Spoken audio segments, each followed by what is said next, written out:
Voici toutes les erreurs que tu dois absolument éviter si tu postules en plein été, que ce soit là en juillet ou même en août. Première erreur que tu ne dois absolument pas faire, c'est de ne pas relancer. C'est vrai, on va pas se mentir, il y a beaucoup de recruteurs et d'entreprises qui sont en vacances ou qui sont débordés en plein été. Mais pour autant, ce n'est pas parce que tu n'as pas de réponse que ça veut dire non. Des fois, il faut juste être un peu patient et pense à relancer 7 à 10 jours après l'entretien. La plupart des candidats oublient de le faire et c'est ça qui va te permettre de te démarquer. Deuxième erreur que beaucoup de candidats font, bon, ils le font tout au long de l'année, mais je ne sais pas pourquoi en été, on a l'impression que c'est plus fréquent, mais c'est le fait d'envoyer des candidatures génériques. Sache qu'en été, certes, les entreprises vont recevoir moins de candidatures, mais pour autant, elles veulent toujours des candidats motivés. Donc si tu envoies ton mail avec un CV, une lettre de motivation générique, t'inquiète pas qu'on va le voir et ton CV va passer à la trappe. Troisième conseil les gars, ne pensez pas qu'il faut attendre septembre avant de reprendre les candidatures. C'est vraiment une mauvaise idée parce que au contraire, il y a plein d'entreprises qui veulent absolument boucler leur recrutement avant la rentrée.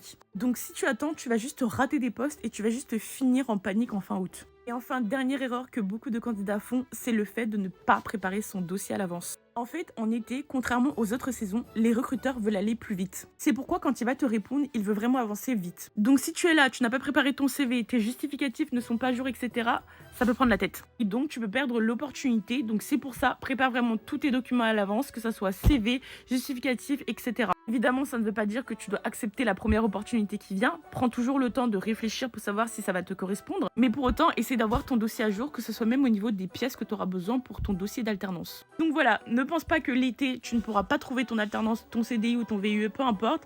Vraiment, continue à postuler parce que tu peux trouver ta pépite.